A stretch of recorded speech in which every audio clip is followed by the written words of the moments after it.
Welcome back, friends of the pain and the suffering.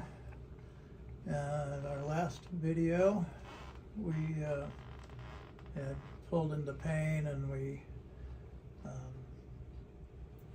took the train apart, put the cars onto the interchange track here in front, and then we had the GP7 locomotive getting refueled over at the fueling station there, getting on diesel.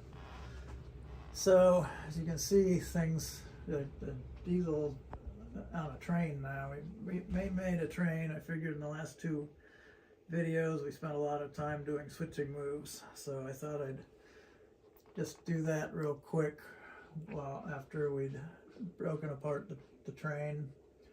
So if you'll remember, there was a tank car, and the express reefer was at the top of the interchange track, and there was a box car that needed to be picked up at the freight station, and the express reefer is now spotted at the freight station, and we got the tank car on the train. It's heading to the interchange track at Prairie, the Pennsylvania Railroad.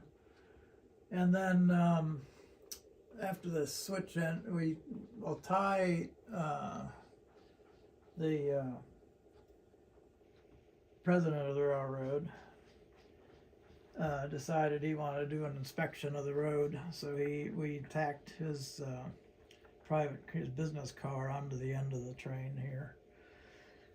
And then after the switcher had finished its work, it needed a rest and a long drink of water, so it's parked at the water column now, getting some water. And we're ready to pull out of the station. We got the baggage loaded and passengers on board. Technicality on the GP7, I just wanted to point out, GP7 pulling passenger cars should have tanks on the air tanks on the hood, and also a steam generator to get heat back into the passenger car. So we haven't got there yet. We have the air tanks and the steam generator, and it took a couple tries. I got them painted to the same color as the engine now. They come in, they're made out of white metal, so they're coming silver. There's no finish on them. Anyway, so that's gonna happen at some point.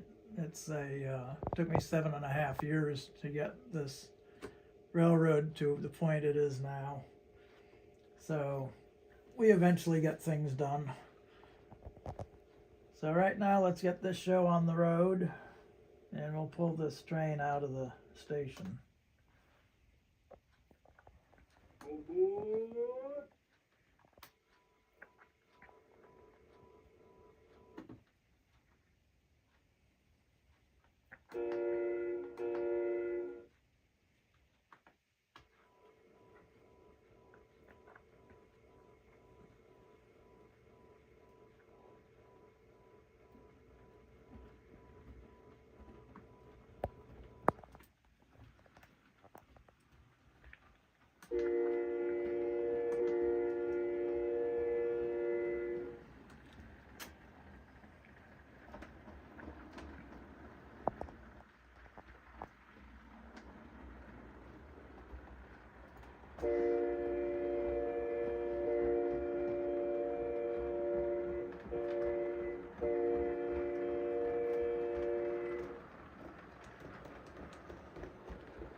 Now, one of my viewers was asking me how I got the train to be so quiet running around the track. You can hear the wheels running along the rails. And that had to do with how I built this layout.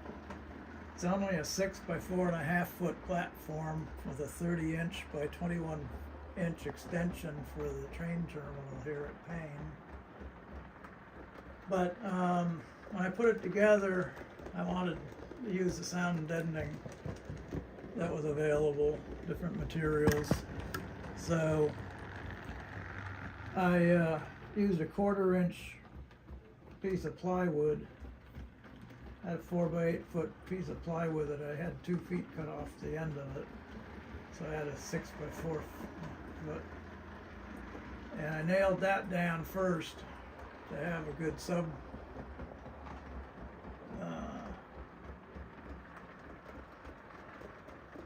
bed.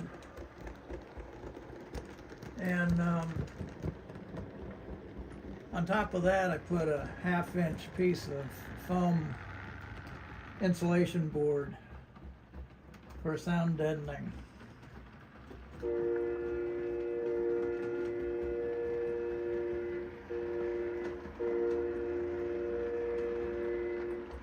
And then another thing I used was cork road bed for its sound deadening qualities. So that got glued on top of the foam insulation board. And so that's how this is so quiet going around.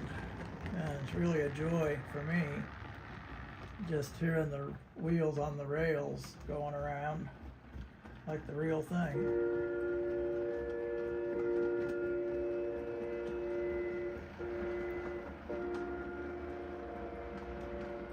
Now you'll notice we're going in the opposite direction that we had been going in. That's because we're running from Payne back up to Prairie via Prairie. So we'll be pulling into Prairie a little bit here.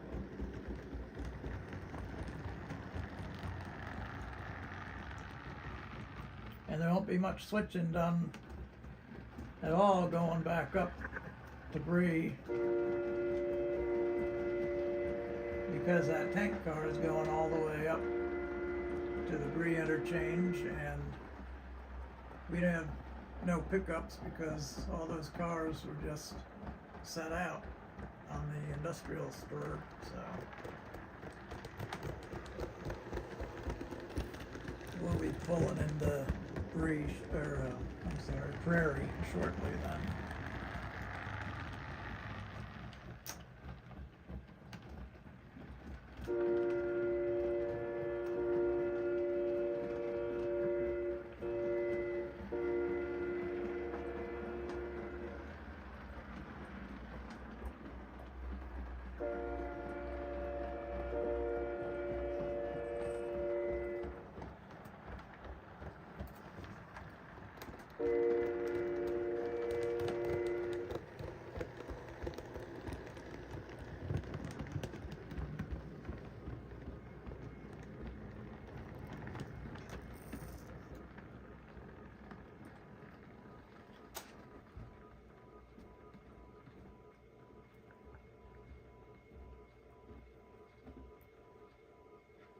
All out for Prairie.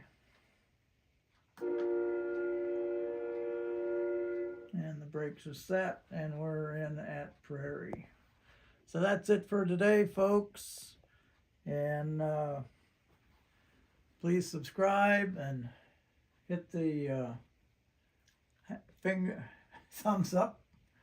And we'll see you in the next one. This is Grandpa Bob leaving on track 9.